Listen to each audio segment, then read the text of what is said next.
토라는 것은 흙이다. 이 흙이 없으면 지상의 동식물은 발생하지 않았을 것이다. 딱 여기까지가 명리학의 기초이다. 그럼 조금 더 들어가 보자. 토라는 것은 인식이다. 이 인식이 없으면 내가 누구인지 어디서 왔는지 궁금하지가 않기에 그냥 살아갈 수 있다.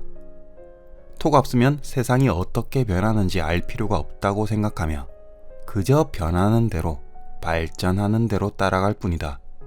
남들이 뉴스를 보니 따라볼 뿐이고 남들의 유행에 따라갈 뿐인데 왜 이런 유행을 따라야 하냐며 자신만의 스타일을 고수할 뿐이다.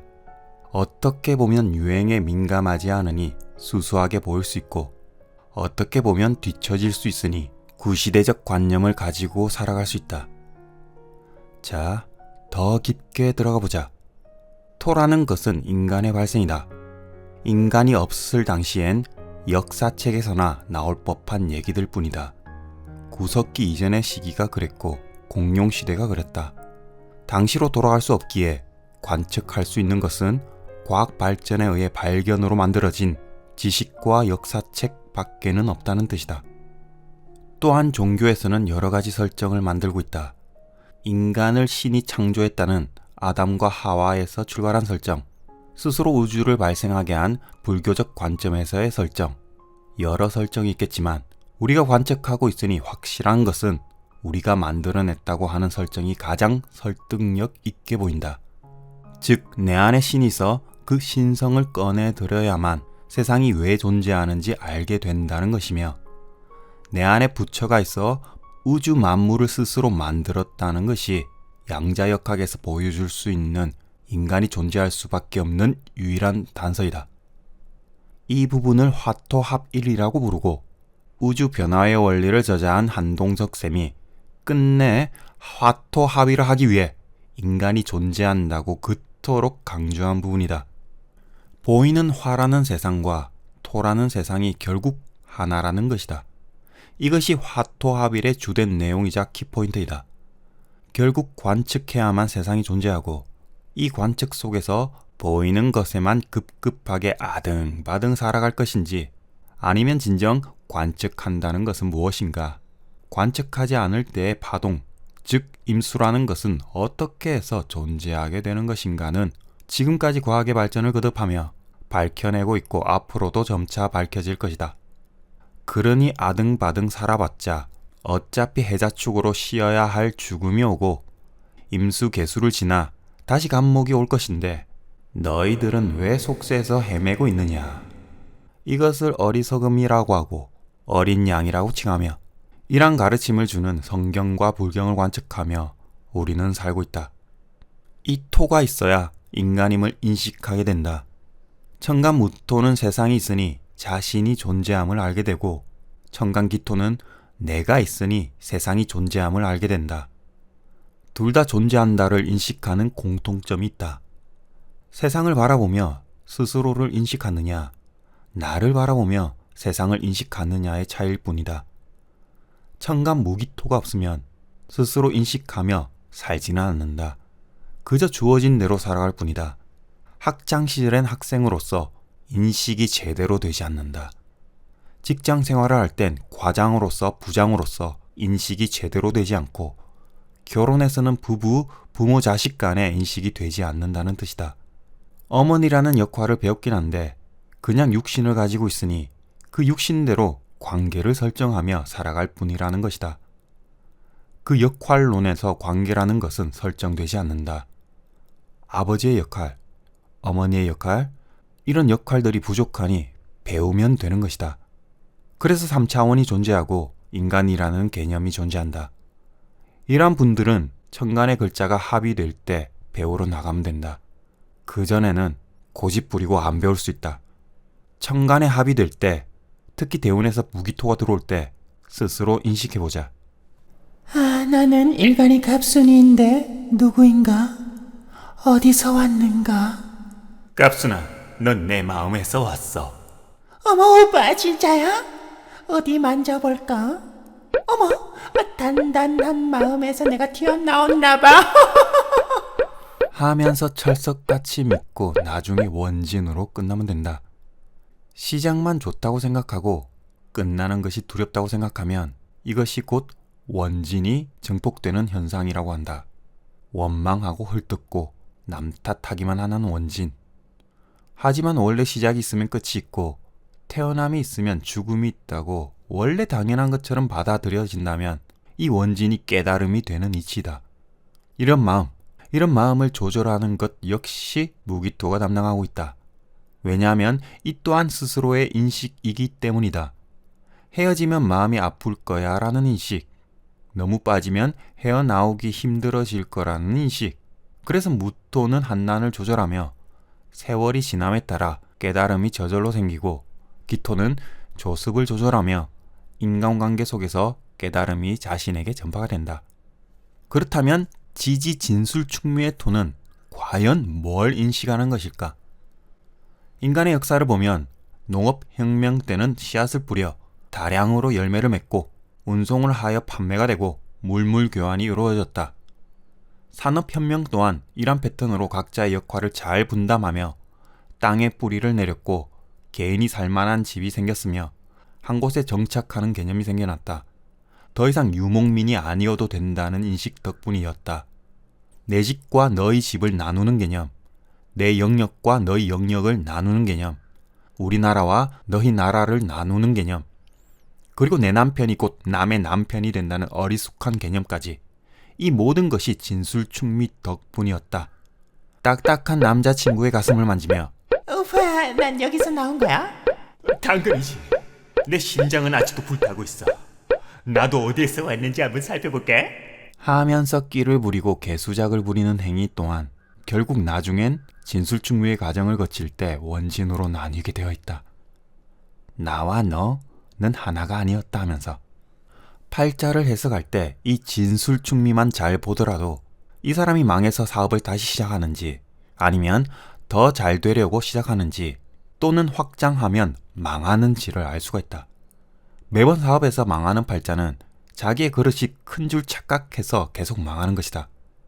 자신의 그릇이 얼마인지 알고 가는 것이 운명이고, 그 속에서 자신의 분수에 맞게 사는 것이 숙명이라고 한다. 언제까지 지옥과 천국을 왔다리 갔다리 하면서 살 것인가? 그래서 우리는 명리학을 통해 진리를 배우고 있다. 이렇듯 진술충미라는 땅의 개념은 나와 너를 구분짓게 하고 그 속에서 관계 설정을 하면서 살게 되는 것이다. 즉, 옆집에 사는 사람, 아랫집에 사는 사람들을 인식해서 살아가는 것이다. 진술충미가 없다는 것은 이러한 경계적인 개념에서 벗어나니 옆집을 신경 쓰지 않고 아랫집을 신경 쓰지 않으며 살아가니 반상회도 신경 안 쓰고 공동공간인 아파트라는 개념도 없이 아파트에 살더라도 단독주택 개념으로 살아간다. 천간의 무토는 남편이 뭐 하는지 유심히 들여다보게 되고, 기토는 나만의 힐링 공간에 남편이 오지 못하게 하고, 천간 무기토가 없으면 누가 뭘 하든 알아서 뭐 하고 있겠지 하고 관심을 가지지 않는다. 천간 무기토 정도는 있어야 한국 정세와 세계 정세에 관심을 가지고 극좌 극우 노래를 하며 서로 싸우다가 이에 대한 업보로 이스라엘과 러시아처럼 전쟁을 겪게 될 것이다. 천간에 무토와 기토가 다 있는 사람들이 가정을 책임지며 꾸려나가도록 이 세상은 설계되어 있다. 왜냐하면 세상 속에 나를 인식하기 때문이고, 내가 있어야 가정의 평화가 지속된다고 생각하고 있기 때문이다. 그래서 부모를 공양하는 사람들도 많고, 책임 전가를 시키지 않고 자신이 책임을 떠안는 식으로 살아간다. 결국 토라는 것은 세상에 존재하는 나라는 사람을 인식하게 되고, 살고 있다는 전제를 만들며 관측 가능한 세상에서 살아있음을 느끼게 해주는 요소이다. 나는 누구인가? 어디서 왔는가? 이 세상은 왜 존재하며 왜 관측이 되는 것일까? 나와 너의 존재는 과연 어떠한 인연에서 만나게 된 것일까? 라는 위와 같은 질문에 대한 답은 토이다. 토가 있기에 세상은 존재했고, 토가 있기에 땅이라는 중력 작용을 일으키며 수화라는 상징 속에서 금목을 키우고 열매를 맺으며 살아가고 있다. 명리학을 공부하며 가장 어려운 것이 토라고 한다. 하지만 인간이 존재하게 된 이유를 알게 된다면 토라는 존재에 대한 해답은 금방 풀리게 될 것이다. 경자년부터 세상은 가파르게 급변하고 있다. 천재지변이든 전쟁이든 뭐든 앞으로도 경자년 이전의 평화와는 사뭇 다른 양상으로 가는 것은 분명하게 보인다. 여기서 을사년은 사유축이라는 이권을 위한 새로운 동맹관계가 성립이 되고 그 동맹국끼리는 더욱 이해관계를 공고히 하여 이념적 분열을 더욱 조장할 것으로 보인다. 대한민국 역시 타협과 공존은 저 멀리 내팽개친 채 국민들 간의 분열은 더욱 커질 것이며 이 분열로 인해 전쟁이라는 위험 요소에 불을 지필 것으로 보인다. 뭉쳐야 하는 시기에 흩어지니 그것에 대한 과보를 받아야 하는 것은 마땅한 이치이다. 그리고 AI를 빼놓고 미래를 얘기할 수가 없다. 직업적으로 보면 육체적 노동보다는 지식 기반을 중심으로 하는 직업이 먼저 AI에 모두 대체될 것으로 보인다. 즉 앞으로의 기득권은 기득권으로의 행사를 할 수 없다는 것이고 가장 하이 클래스에 있는 지식층에서 모든 지식 기술 개발이 AI로 대체가 됨으로써 상관생제를 하고 있는 정제, 재생관을 하고 있는 정관, 관인상생을 하고 있는 정인, 이러한 육신상생식을 쓰고 있는 팔자들은 발빠르게 세상에 적응하여 새로운 방향성을 찾기를 적극 권장하는 바이다. 그렇다면 보다 효율적으로 AI를 활용하여 세상을 이끌어가는 부류를 보자면 식신제살 팔자에서 편인으로 도식을 하여 편관을 살리는 팔자, 상관 폐인 팔자에서 정제정인 제극인으로 상관을 살리는 팔자, 편제 편인 팔자에서 비견으로 쟁제하여 편인을 살리는 팔자들이 기존에 없던 아이디어와 진실성을 내보이며 세상의 중심에 설 것으로 보인다. 하드웨어 기반으로 한 AI가 완성이 되면 곧 인간의 삶은 더욱 더 편리해질 것이며 물론 이전에 많은 범죄라는 숙제들을 풀어야 하겠지만 인터넷이 고도로 발달된 대한민국은 보다 빨리 AI를 도입할 것으로 보인다. 결국 정신적인 분야를 빼고는 AI로 전부 대체될 날이 곧 바로 코앞까지 와 있다는 얘기다. 딱 병오년, 누구한테나 기회가 열려있는 병오년의 특성상 AI가 인간을 뛰어넘는 특이점이 도달할 것으로 보인다. 이렇듯 틀에 맞춰져 움직이는 정관 중심보다는 임비식이라는 개인 정신 중심의 개념으로 움직이는 세상으로 갈 것이며 금생수 시대가 펼쳐진 만큼 지금까지 목생화로 얼마나 많은 경험을 했느냐에 따라 성패는 달라질 것이다. 매뉴얼대로 움직였던 직군이 가장 먼저 소멸될 것으로 보이며 감정과 감성, 정서 그리고 정신 분야를 다루는 이러한 직군이 파격적인 상승세를 탈 것이다. 그렇기에 이러한 직군을 중심으로 인간의 감성을 터치하는 세밀한 상담을 요하는 직업이나 예술 문화 분야에서 AI에 대체될 수 있는 단순 디자인이나 창작을 요하는 직업군은 사라지고 인간의 마음을 보다 세밀하게 후벼 팔 수 있는 직업군들이 아주 다양하게 아주 여러 분야로 생겨나지 않을까 하는 예상을 해본다. 그래서 국가를 움직이고 기득권을 움직였던 음지에서만 움직였던 이 명리학이 양지라는 수면 위로 떠오른 이유이기도 하다. 인간보다 훨씬 뛰어난 단순 지식 노동을 하고 이런 기술 노동을 하는 AI를 기업 및 개인이 안 쓸 리는 없기 때문에 대부분 단순 지식 및 기술 분야는 싸그리 AI로 대체가 된다. 아침에 일어나 일과를 시작하기 전에 날씨만 물어보던 진이와 시리보다는 더 발전되고 더 효율적이고 뛰어난 이런 AI에 의존하는 시대가 왔다는 뜻이고 지금까지 인간의 역사에서 알 수 있다시피 농업혁명에서 분업화와 정착생활로 인해 체력이라는 직업이 없어지고 또한 산업혁명으로 인해 인간의 노동이 기계노동으로 대체되고 서비스혁명으로 인해 수많은 직군이 마케팅으로 대체되었듯 제4차 혁명은 단순 지식 및 기술, 이 서비스 분야가 모두 AI에 대체되며 금생수 시대에 맞는 정신적 분야가 폭발적으로 생성이 될 것이다.